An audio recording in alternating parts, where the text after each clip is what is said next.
That's actually why people get married, you know, just so you know. Because this is built into marital vows. I'm not leaving, ever, no matter what. It's like, okay, well that definitely puts a boundary around our arguments, right? Because I can't say every time you manifest one of your flaws, which you're likely to do just as often as me, well, enough of this. It's like, that's horrible, man. If your whole life is, well, every time you get out of line, I'm out of here. It's like, how the hell are you? First of all, you're not going to admit to ever doing anything wrong. Second, you're going to be on your, you're like a scared cat the entire relationship because, well, who knows, it could just come to an end at any moment. It's like, you know, people say, well, if the possibility of divorce is open, it makes you free. It's like, yeah, that's what you want. You want to be free, eh? Really? Really? So you can't predict anything. That's what you're after. It's a vow. And it says, look, I know that you're trouble. Me too. So we won't leave, no matter what happens. Well, that's a hell of a vow, but that's why it's a vow, right? That's why you take it in front of a bunch of people. That's why it's supposed to be a sacred act. It's like, what's the alternative? What's the alternative? Everything is mutable and changeable at any moment. Well, go ahead, you live your life like that and see what you're like when you're 50. Jesus, it's dismal. 2 or 3 divorces, your family's fragmented, you've got no continuity of narrative. And it's not good for the kids, not by any stretch of the imagination. And so it's a form of voluntary enslavement, I suppose, but it's also equivalent to the adoption of a responsibility. And there's more to it than that. If you can't run away, then you can solve your problems. Because it might be, okay, well, I'm stuck with you. So how about we fix things? Because the alternative is we're going to be in a boxing match for the next 40 years. That's the alternative.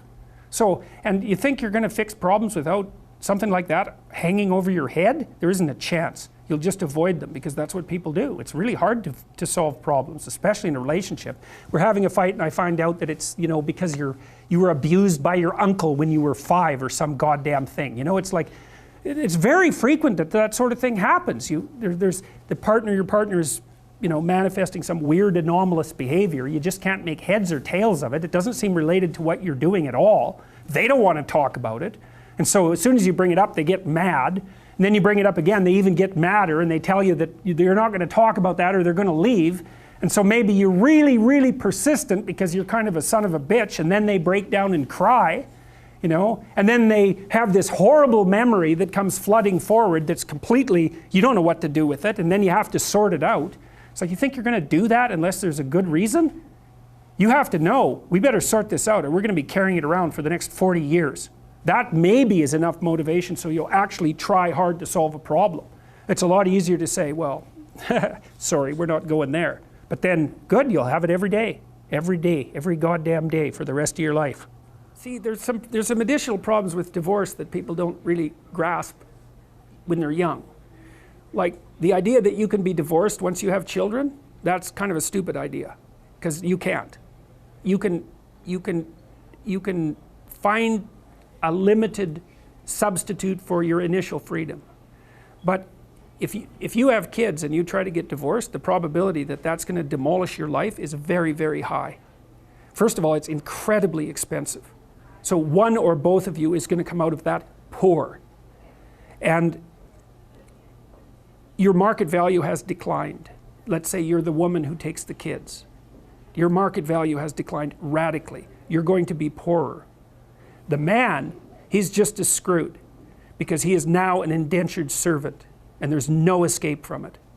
So it's not so bad if you can negotiate a peaceful separation, and some people can, but lots of times if you have a terrible relationship, it's not like negotiating a peaceful separation is all that easy.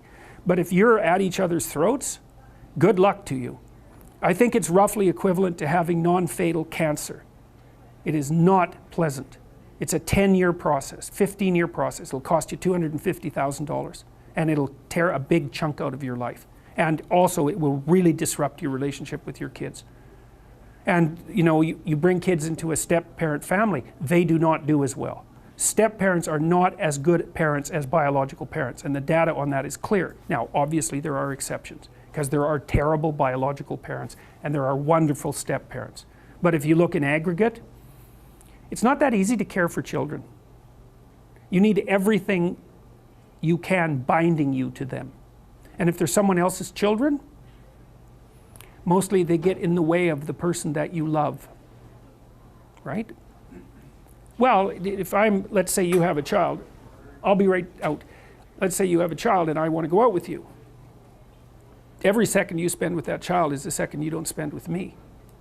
And there's going to be a price for that. I'm not going to be happy about that. And if I have a child, you're going to feel exactly the same way. You might say, well, no, I love children. It's like, yeah, sure. Sure you do. I doubt it. You might love your child. And you know, it's pretty specific the way that people love children.